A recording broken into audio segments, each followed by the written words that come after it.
ready for true happiness, for deep fulfillment, for feeling alive, on purpose, and in control of your life again? It's time to be the bold, brilliant, beautiful woman you were born to be. Welcome to the PurposeGirl podcast. I'm women's happiness and life purpose expert Karen Rockkind, and I'm going to teach you how to live on purpose, feel alive, and be happy in every aspect of life. I'm going to get real about my life and interview women who are living on purpose so that you can finally live yours. Welcome to the show.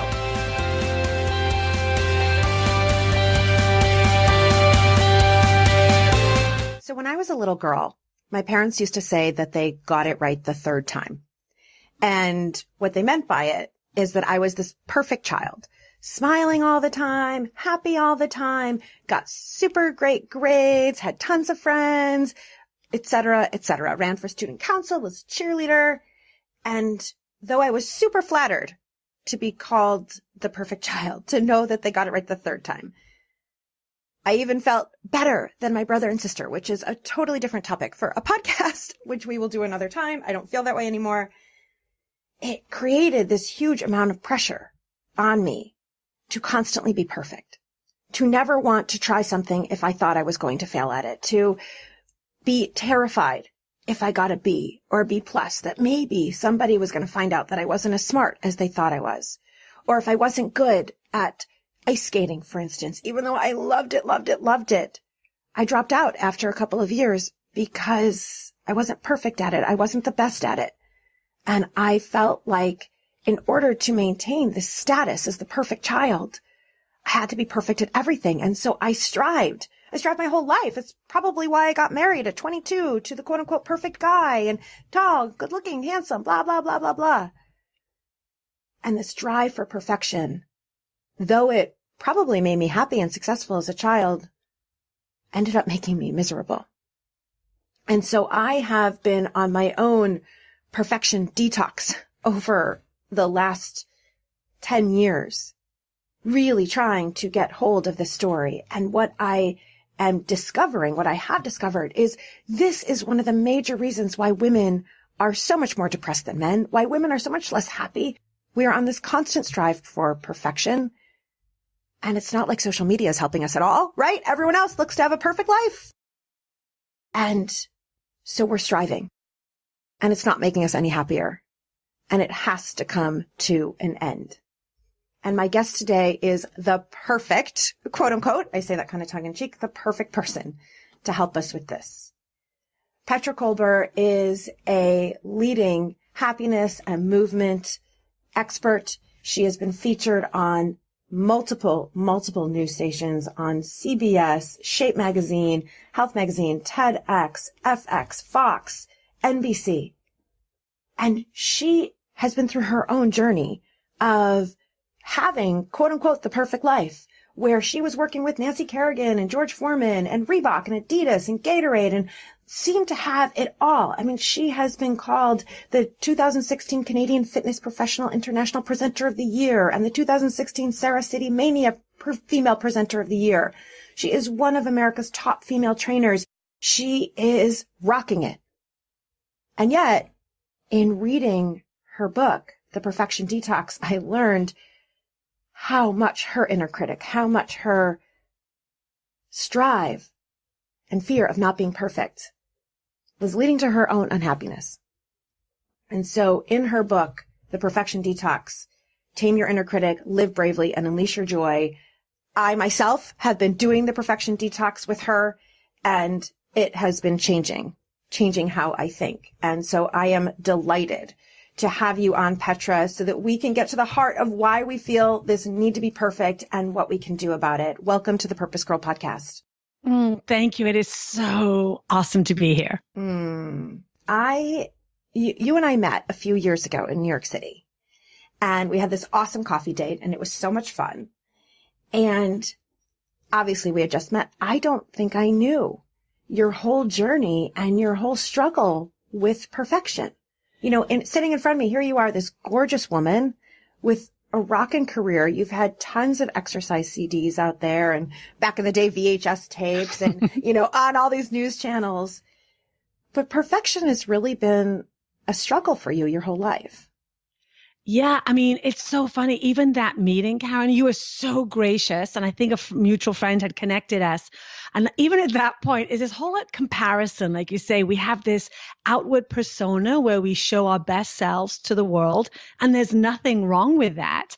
But often the gap between who we are and who we think we should be is very wide and very deep and often filled with a lot of uncertainty and doubt. And I remember you have your master's in positive psychology, and I had done a year-long certificate program in positive psychology. And even then, I'm like, oh my God, she's so much smarter than me in terms of our happiness. And, I mean, this is crazy talk, correct? It I is mean, crazy talk, but yes, this is what we do. I'm yes. looking at you. Oh, she's already been on national media. Oh, she's already, so here we were, and we're sipping tea or coffee or whatever it was and having a lovely conversation. And then our brains were having a totally separate conversation. Oh yeah. Our brains are at battle with themselves, not with each other. And this is why you had said, we want to live a purpose-driven life. We want to live a life where we can help others flourish and thrive. And yet we often do that. But the person who is not flourishing and thriving is us on the inside. And just like you had said, it's time. It's time for us all to make peace with who we are right now. Mm-hmm. It is time to take that journey inwards and really become our own best friend. And I don't know about you, but I certainly wasn't taught how to do that growing up as a young child. Absolutely not. I mean, I thought I would be my own best friend if I just got all A's, or if I just was student council president, or if I was just the head cheerleader. That's how I thought I would be my best friend. But then it just meant that there was always something more I could try to strive for.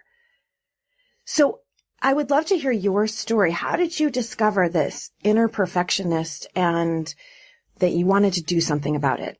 Yeah, I think for many of us, I mean, I always say perfection is only a word, and until you attach an emotion to it or a meaning to it. Like for you, being the perfect daughter, for me, it was being perfect on the outside so I could hide the chaos of my family life on the inside.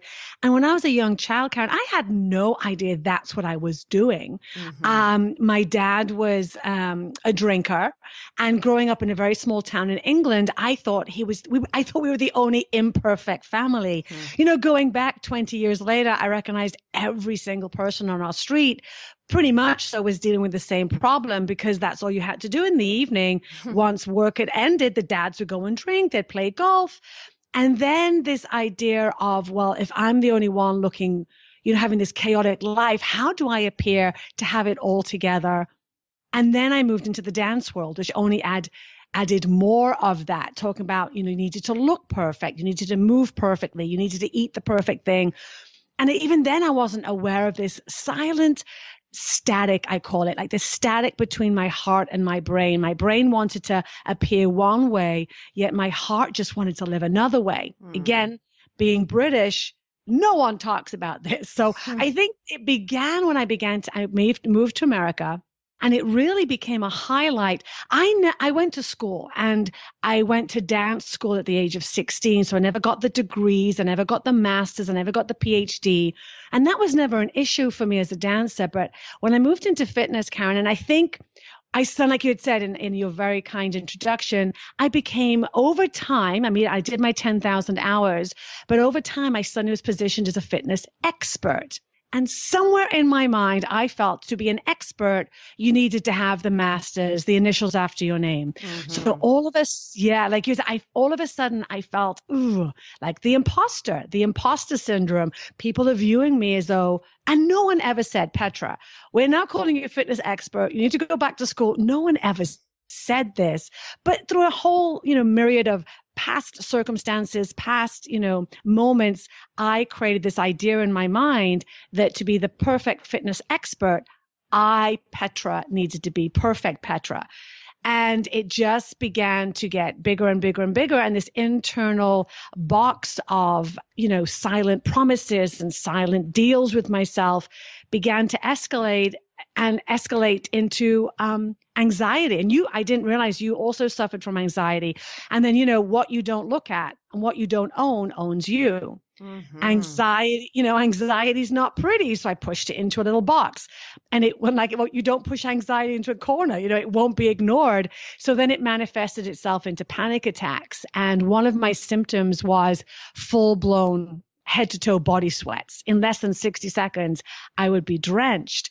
And that's became something I could no longer ignore because I had mentioned in my book, I began to turn down work, great work, like the Today Show, the CBS Morning Show, The View, for the fear of having a panic attack on camera. I never had one, but the fear became so big that I started making my world smaller. And that was my aha moment. That this thing I thought perfect was going to make my life great and beautiful and shiny and wonderful was actually making my life miserable. And that was the big turning point. Wow. Wow. I just want to put I like putting a picture frame on something to kind of cement everything that you just said. This is so profound that we're trying to be perfect because we think it's going to make our life great. And it actually makes us hide and become smaller and makes our life miserable. This is so huge. In your book, you call it the doubt demons, which I circled and I underlined and I starred because that's really what it is. Can you talk a little bit about the doubt demons? Yeah, I think it's this inner, Ellen Langer, has says, for 24 hours, imagine you have a thought bubble outside of your head and everyone can read the conversations you're having with yourself. It's these silent doubts, this idea, I call it enoughness. It's this idea that the doubt that we're not really enough. I'm not smart enough. I'm not thin enough. I'm not old enough. I'm not young enough. I'm not pretty enough. I'm not sexy enough. It's this enoughness. And this enoughness causes these doubts. And it's that whole, who am I? Who am I to be living this purpose-driven life? Who am I to be successful? Who am I to be on stage versus in the audience? And it's this idea that we are, it's these doubts. And I think you said it again in the introduction. It's this doubt of you're going to be found out. Mm-hmm. People are going to find out that I'm a fraud. And for me, it's when we start putting the lens on ourselves and we forget that we're all here for a bigger purpose. And this is why your podcast is so amazing. It's not about us. It's about the work that we're here to do in the world. And these doubts come up. When it's not about the work, we're doubting the very essence of who we are. And because it's become such a comfortable piece of clothing that we wear, we don't even realize it's there. And we would never doubt our best friends in the way that we doubt ourselves. And what it doesn't allow us to take action. It doesn't allow us to put action behind our dreams and our desires. It moves us into a position of waiting versus doing, of watching versus being a part of our life. And doubt serves no purpose because it moves us into stagnation versus action. Right. And again, I think it just, when we don't catch it, we don't even realize we're in this rumination of, I'm speaking to an expert. You are the expert in this world of, positive psychology, what we believe our brain will take on as true. And I just think the thing about doubt is it has no direction. It just moves us into a spin cycle. And it doesn't allow us to do anything positive with it. But again, it's these silent conversations, these silent mini promises we make. Tomorrow I'm going to do it perfectly. Tomorrow I'm going to be better at. It's like, or just tomorrow I'll start. Tomorrow I'll do the thing. And it's a way, you talk about, I love what you're saying, doubt puts us in a spin cycle and has no direction. It actually, in some ways, takes us a step backwards because our life is moving forward, right? It's like tomorrow is going to come. The next day is going to come and we're going to stay stuck, but life is going to move forward. So it brings us backwards in a way. And it is trying to serve a purpose. I like to think of our doubt and fear as our best friend. It's trying to be our best friend. It's like, you mentioned in the book that there's an appropriate place for fear and an inappropriate place. And you mentioned that an appropriate place is if your toddler is walking off the curb. That is appropriate. So yeah.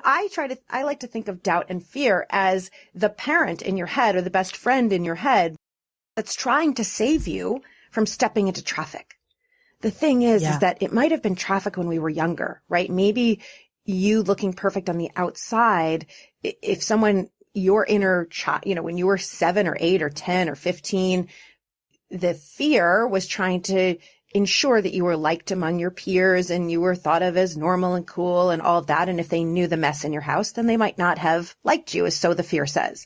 For me, my doubts and fear were trying to keep me perfect in my household because they thought that that's how I would be loved, right? So I like to think of them as they are trying to be your best friend, and they were helpful when we were kids. They're just not so helpful anymore. Yeah, no, I love Tara Brach says fear is only a problem when it oversteps its boundaries. And I think that's what happens, Karen. It's like, and like you said, and this is where I think the challenge comes too, because, out in the big world, we're hearing crush your fears, kick fear to the curb. And that's impossible. So yet tell a recovering perfectionist, you shouldn't be feeling fear. Oh my gosh, there's just another way. See, I'm not even doing my life perfectly. What I've begun to do now, and I think this has been very useful for some of the people I work with, fear for me, if it's directed in a positive way, fear and anxiety can be a sign that you're about to do something very meaningful to you. But it's recognizing what's under the fear and then what action can we take. So I know if I feel anxious and fearful, it often means I'm about to do something that I really, really care about. And then are there steps or gaps in that fear? Maybe there's a fear that I haven't done the work. Well, then let's look at that. And then let's do the work. Let's do the research. Let's go and practice. Let's do the rehearsals. Or maybe the fear is they're not going to like what I'm saying. So let's really look at that. That's unrealistic. And again, we've heard this before. I love this. What you think of me. What is it? Leonard, what do you think of me? Oh, I can't think now. It's none of my business. Yes, thank you. Thank you. And again, so easy to say, but yet so hard to live. Right. So again, it's just really when we can recognize what is under the emotion, then we can do something about it if we need to. Yeah. One of the reasons I love your book is that it's so practical. it was like, it's 21 steps to detox yourself from perfection. And you can do it in 21 days, or it might take you longer if you get to a particular step and you spend time on it. And I just kept going chapter to chapter, like, oh my God, this is so practical. Oh my God, this is right. So it's like we're taking it from this kind of larger ethereal conversation of like, well, just like yourself, or just feel positive, or just get rid of the fear, into the actual steps of what to do. And so we don't have to go through all 21 steps on this podcast. Everybody, I want you to go ahead and get the Perfection Detox for yourself. But one of the first steps that you talk about is really getting clarity on those thoughts that your brain has, all the thoughts that are holding you back. In fact, you talk about how research has shown, University of Southern California research has determined that we have about 70,000 thoughts per day, and 95% of them are the same thoughts that we had yesterday. And perhaps even worse, 80% of them are negative.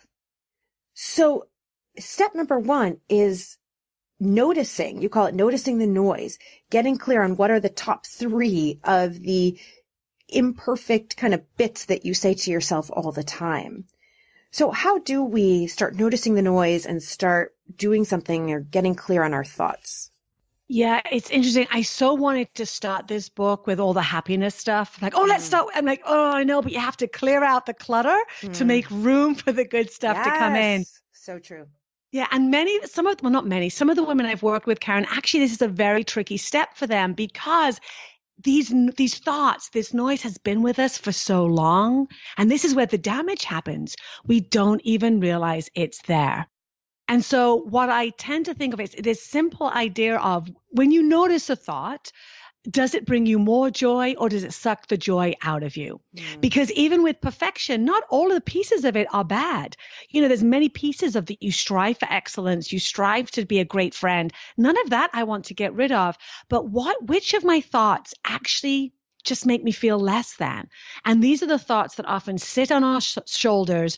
They're almost like in our handbag, and they've been with us for so long. It's like an old lipstick. We don't even know it's there.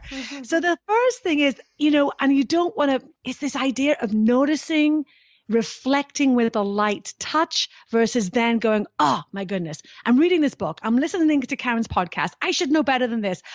This is a part of our genetic makeup. And I know you know this, but it's a good reminder. Our brain likes to default to the negative. So this does require work. Happiness requires work, but it's work worth doing. So we tend to have top hits, and underneath those top thoughts, there's often an underlying one root idea about ourselves, this enoughness. And it might be, it's the underlying, the fraud idea. Is it that you think you should be smarter? Is it that you think you're not, you're not this enough, or maybe you're too much of that? And it's just sitting and allowing yourself to get quiet. And if you suddenly feel uncomfortable or a little blue or a little anxious or a little angry, can you sit long enough to go, what thought triggered that emotion? Because nothing comes up without a thought. Yes. But we're often so busy being busy people versus human beings. Exactly. Human doings. Yes. Yes. Can you just sit and notice, what is that thought? Perhaps write it down and see if how often does that, there's often an underlying thought. It might show up in different disguises. It might show up with a different accent. But I know for me in the past, the underlying enoughness was, I'm not smart enough. Mm-hmm. And now it's changed. My new enoughness, because there's always something, am I young enough? Because I'm in my 50s, starting a new career somewhat as a speaker and an author. But I'm like, no one has once said that to me. Am I going to allow that positioning thought to take center stage and drive my life forward? But now, because I'm aware, I can go, it's just, I'm just having these thoughts. I go, like you said, it's trying to protect me in some crazy way. So just say, thank you very much. I don't need you anymore. Put you in the back seat and then move forward. Yes. I think, because I don't know if they ever go away completely, but when we can bring a light of kindness on them, they have less power to drive our positive future. Yes. I agree. I don't think that they go away completely. I will work with a lot of women who are like, I just want to get rid of this forever. And I'm like, yeah, me too. And what we want to do. Let me know how you do it. Yeah. Right. And then you have the podcast and we'll switch places. That would be awesome. I want to learn, but that's not how it works. These are so ingrained, right? It's like we developed these thoughts as children or when you were a teenager or whenever it might have been, because it was trying to keep you safe. And so it's just still trying to do that. And by the way, these thoughts are not our own. I love this. One of your steps is, whose voice is it? Right? It could be dad's voice. It could be mom's voice. It could be ex-boyfriend or ex-lover's voice. It could be a teacher's voice. It could be the media's voice. I mean, women are told constantly that we are not enough. We are not young enough because we're supposed to not have wrinkles and we're supposed to not have gray hair. And we're supposed what? This is just a natural part of growing older. And I'm guilty of it too. Like this weekend, I was getting ready for Rosh Hashanah dinner and I noticed 4 new gray hairs. So I had to run around my mom's house. Where's the tweezer? Where's the tweezer? And my sister said, when are you going to start dyeing it? I'm like, we're not there yet. Okay. But this is ingrained, right? Yeah. Or not thin enough. Well, who said we're supposed to be some thin ideal? I like to think about how if you go into any museum, the paintings of women were all full and round and voluptuous. So if you were too thin in those days, you were probably thought you're not round enough. So it's someone else's voice that we've taken on as our own. And like you said, recognize it, get to the heart of it, put it in the back seat. Liz Gilbert says this beautifully in her book, Big Magic. All right, fear, I know you're not going away, so just go in the back seat. Right? Yes. And I don't get to drive the car anymore. Yeah. And, I think, with social media and media in general, Karen, I often say, they sell to our insecurities because and I say it's time to buy into our strengths, because if they told us we're beautiful, we wouldn't need their products. So, it's also not pushing. I try not to push against the media, but how can we prime our brains so we don't take on their voices as our new truth? Yes. And like you said, this is work. And this is why I really would love to share with your listeners. This is why some of the people I love the most, Brene Brown, like you said, Elizabeth Gilbert, they are so wonderful in reminding us, just let go of perfection. And it's not easy. Mm-hmm. I wish it was just something we could let go of and look at and say, okay, you no longer belong in my life. But like you had said, Karen, these are years of tapes, years of voices that have sat in our heart, etched their way into the deepest part of our soul. This work takes a while. it does work, but you have to work the work for it to work. Mm-hmm. And like I say, I teach this work. I wrote a book about it. I speak on this work. And just like yourself, just this morning I woke up and I'm like, oh my God, I have acne. What is going on? So I'm about to go to the gym and I'm like, oh my God, I know to put a headband on. How can I put my bangs over my forehead? I'm like, okay, I'm 50. What the heck is going on with adult acne? So there's always something. Always something. It's just like always, it's always right there. Like you said, it's like an outfit we're used to or an old lipstick in our bag. And I love what you're saying. It takes work. A word I recently heard from one of my mentors, Regina Thomashower, some people know her as Mama Gina, is that it takes discipline. Yes. It's discipline. And I used to buck against that word because I don't know, just thought it sounded icky, but discipline, I'm loving it because it's just practice. It's that your brain will default to the negative. It's called negativity bias, as you said. Your brain will default to the same crap it thought of yesterday, and your brain will control you unless you control it. And so that's it. It's just, okay, my brain, this morning, I was doing my gratitudes. I wake up every morning and I try to do gratitudes. And I think I got out about one gratitude. I'm grateful for my bed.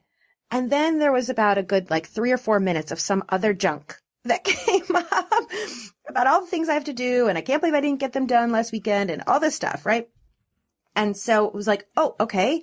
I noticed that my brain just went off into, as you said, the not enoughness, bring it back and fill it with something else, with this gratitude, with something else. It's discipline and practice. Yeah. And like you said, and then not beating yourself up. Recognize that this is human condition. Yes. As women, we're all doing this. And then, here's the great thing. When we treat ourselves more kindly, we then get to look at all the other women around us. And it removes the comparison because it allows us to be uniquely our flawed, fabulous selves. And it brings this community where we recognize we are all in this struggle. We celebrate each other, and then we get to talk about this. We pull the curtain back. I used to say we connect in our cracks. Now I say we connect in our cracks, but we don't want to hang out there. So, we connect in our flaws, we connect in our struggles. And yet when we pull the curtain back and recognize, oh, you too feel like that sometimes. Here's what helps me. And then we can be there for each other. And when things are going great, we reach down and help our fellow woman to come up. And when things are not going great, we have the courage and the grit and resilience to go, I need some help today. And just recognize you're going to have good days and not good days. And that's part of this wonderful and really challenging journey sometimes called life. Yes. This is so beautiful and incredible. You're reminding me of the word, it's acceptance, right? We all have permission to be human and accept our humanness, embrace our humanness, the fabulous flaws. You talk a lot about acceptance in your book. And the second part is all about living bravely. And it takes bravery in today's world to accept yourself and accept all of you. Yes. And I think this is where the big thing, this is to live bravely. Perfection does not allow you to live bravely because perfection likes a little box. She likes to, and this is what happened for me, I think, Karen. And when I was younger, I thought trying to be perfect, I could predict the outcome. I could predict that everyone's going to like me. I could predict that I'm going to get the job. I'm going to get the boyfriend. And we all know how well that works. So the perfection doesn't allow for spontaneity. It doesn't allow for creativity. It doesn't allow for curiosity. It doesn't allow for failure. So how can you live bravely, perfectly? You just can't. So like you had said, that first part is just recognizing the noise, clearing out the clutter, which takes work. And it doesn't always happen in a sound bite or a bumper sticker. And then you start to root in the goodness from the positive psychology world. And that allows you to shift your focus onto all that you are instead of all that you think that you're not. And living bravely, it's not the absence of fear. I think it was Mark Twain. It's like courage is not the absence of fear. It's about learning to work with it, alongside it. And like you say, Elizabeth Gilbert, put it in the back seat. And mentioning Elizabeth Gilbert, one of my favorite quotes of hers, and I actually used it to close my TEDx talk, was perfectionism is just fear in really good shoes. I just love that. I'm like, I love that. Oh, that's so, so great. That's hilarious. Now I have this picture of like these beautiful red shoes for some reason. And one of the things you said is interesting, that drive to be perfect, it may have gotten you your first job, but it probably wasn't the job that you really loved, right? Brave might have been going for a job that wasn't quote unquote what society or your parents thought was perfect. Yeah. And so you talk a lot about in your book, how many times you said no. And you mentioned this earlier in the podcast that you, Petra, were saying, you said no to The View. You said no to the Today Show. I mean, things that were, I'm sure, like on vision boards of yours, dreams. And you say this really hit me. You say, you were talking in your book about how you had been saying no so frequently, and that with each no, another piece of my self-esteem was being chipped away. Oh my goodness, woman, Petra, that it just struck me at my core, because I noticed that whenever I say no to an invitation, no, because I'm afraid a big thing for me is that people won't like me. That's like my core thought. What? You're the most likable woman on the planet. Well, everyone wants to be, but I get it. And just to go on the back of that, Karen, and I'm sure you speak about this too. There is nothing wrong in saying no. I think no is a really powerful thing for us to learn how to say, but why?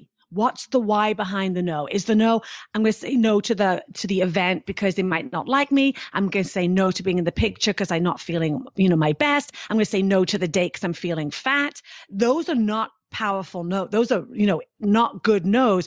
You can say no, I can't do that right now because I just don't have the time. That's a good no. We have to say no if it's to help ourselves, to protect our time, to allow ourselves to be our best self in the world. But if we're saying no to who we are, if we're saying no because we're saying no to ourselves in a way, then let's look at that. Yes. And saying no for you to The View when it was a beautiful, wonderful opportunity for you to live your purpose. Sound like it was one of those unhealthy no's that you were, doing it. And I know you write about this because you didn't feel good enough about yourself. And for me, thank you for saying that about me. Isn't it funny what we think of other people and what our own brains have created in our minds. And so for me, saying no, let's say to some sort of party invitation or a networking event because the fear of they won't like me, I have really shifted that. But I used to say no when I noticed that I would say no to those kinds of experiences, that it felt like a small piece of me was dying or dampening. And that's why, that's it. That's how you can know, is this a healthy no or an unhealthy no?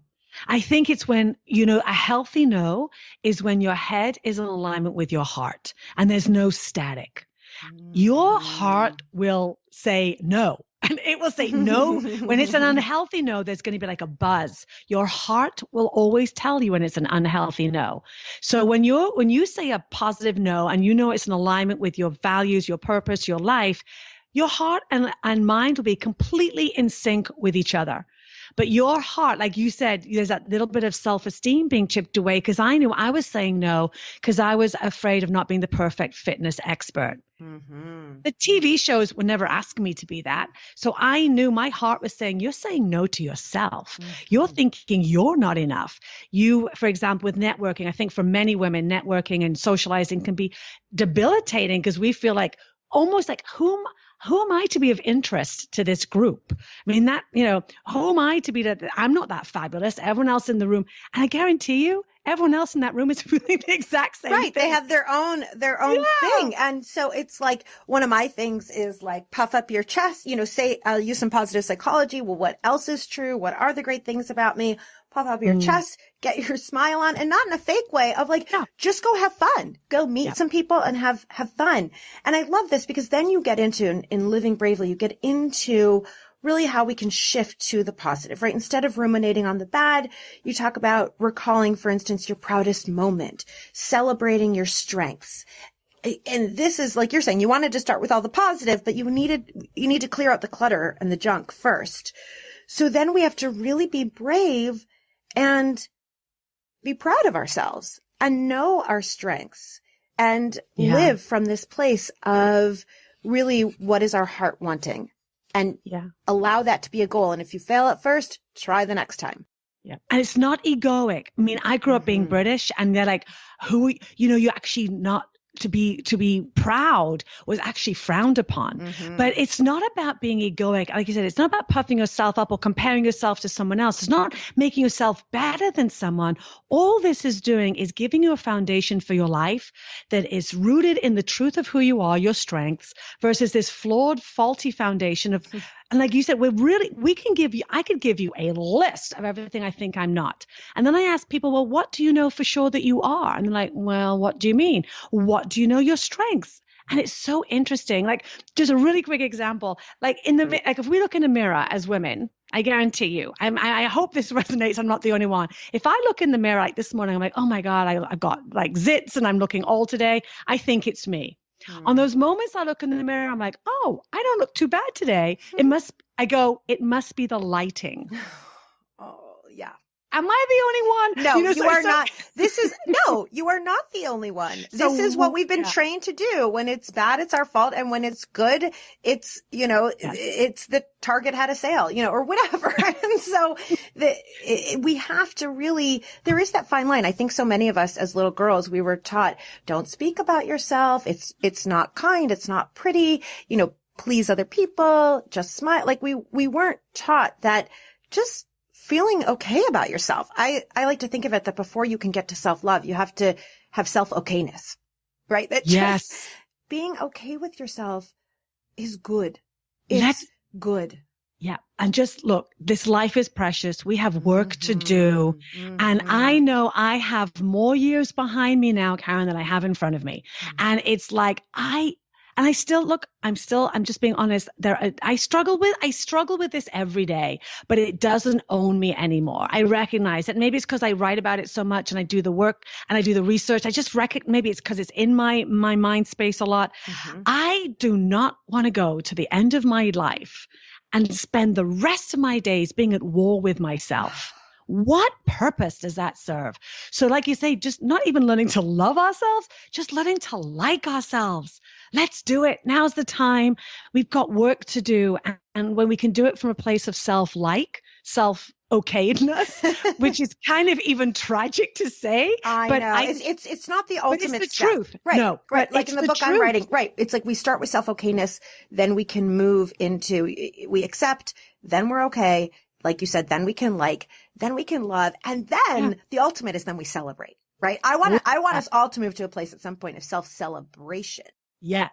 Yeah. I just had a thought, like, wouldn't it be terrible if on the tombstone it said your last thought and it said, Petra died wishing she had learned to like herself. Oh my, I'm kind of laughing, but isn't that, that could be a really interesting, exercise for us all to do. Yes. What is your final thought? And that is on your tombstone. I want to go, she went out kicking and dancing and loving life and loving herself too. That'd be pretty cool. Oh my gosh. Yes, yes, yes. That is the perfect place for us to come to a wrap, because that is it. Petra, right there, that we do not get to our gravestone. I mean, what a powerful, powerful image that is of what do you want on your gravestone, and do you want it to be all the things that you say so mean to yourself and all the ways that you're trying to live up to some sort of perfect, Instagram perfect ideal, or what do you actually want others to say about you? What do you want to say about yourself? And I love that. Kicking and screaming and dancing and loving life and loving herself. Me too. And the time is now. We are needed. I am convinced that it is women loving themselves that is going to change this world, because as we love ourselves, our children will feel it. Our communities will be impacted. Our politics will change around the world to one that is more compassionate and loving and connected. We will see more women rise into different positions of power in corporations, in life, and women loving themselves is at the heart of it. And that is why women's happiness is so important. Petra, you are incredible. I cannot thank you enough. So one of the things I like to do with all my guests, Petra, is like a quick purpose power play round. And I'm just going to ask you, yeah. Okay. A little, I didn't tell you I was going to ask you these questions. So it's just going to be a couple of quick questions. Okay. And whatever's the first thing that comes to your mind. Okay. Okay? Yes. All right. Other than your own book, which is fabulous. I'm telling everybody, get it. The Perfection Detox by Petra Kolber. And of course is in the show notes. Other than your own book, what is one book you've read recently that is a must read? Oh, one I always go to, it's not a new one, it's The Four Agreements by Don Miguel Ruiz, just because it's short and it really just reminds us of how great little lessons that we can implement in every single part of our life. Yes, I love that book. As soon as you said that, my shoulders just relaxed, my whole body relaxed, right? Like, don't take things personally. That's my favorite of his agreements. Okay, yes. Number 2, one thing you do in the morning or at some point that's like a daily routine for yourself. Oh my gosh. I mean, I'm trying to perfectly add more. No, perfect. I'm trying to really, read something every day that is not related to work. So I try to drop into like a nonfiction or even like a little magazine or something that's not related to work. And also really, I'm trying to add making sure I get outside. It sounds crazy because I live in New York City. So every day, if I'm not in the gym or I'm not at a workspace or I'm not at a meeting, I'm trying to get into nature, either the river or the park. Even if it's whatever, 100 degrees or 2 degrees, because nature just brings out the best in me. And it helps me remember that there's something much greater than myself and my own worries at work in the world. Oh my gosh. I love that so much. Nature does the same thing for me. It's like, there is this, we're all part of something so much bigger, and there's such natural beauty, and there's no tree that doesn't have a knot and doesn't have, sideways branches and quote unquote imperfect or fabulous flaws. Well, Petra, it has been my honor and pleasure and delight to have you on the Purpose Girl podcast. Everyone out there, where can they find you, Petra? Well, you can find more about the book at perfectiondetox.com and also my own personal website, Petra Kolber, KOLBER.com. And you're going to want to check that out. And Petra speaks and does workshops all over. And so you'll want to go onto her website, find out where her workshops are going to be, get the book. I have been loving it and doing it. And it's, as a recovering perfectionist myself, it is so, so, so important. And so thank you, Petra, for being here with us on the Purpose Girl podcast. And for all of you who are listening, thank you as always for tuning in, for listening, for being a part of this community that we are building to change the world, because we are changing the world. One woman becoming happier, one woman loving herself, one more woman living on purpose will change the world. So if you loved this podcast, if you loved this episode, please, please, please rate it 5 stars, review it, tell everybody about it. Most important thing you can do is if you have women in your lives, and we all do, who are also recovering perfectionists or who need to move into the recovering stage, share this podcast episode with them.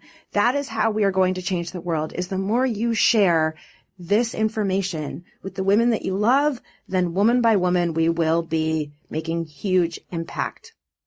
For more, of course, on me, and get your free Living on Purpose guide, and you can find out more about Women's Global Happiness Day, which is coming up on October 18th. You can go to PurposeGirl.com. Of course, join the Purpose Girls Facebook group. Every week I post different inquiries for us to connect and for you to think about your life. And you can find me on Instagram and on Facebook, Coach Karen Rockhind on Facebook and Karen Rockhind on Instagram. So great to be with you all today. Thank you for listening. May you live purposefully. May you love yourself, and may you love life. Bye for now.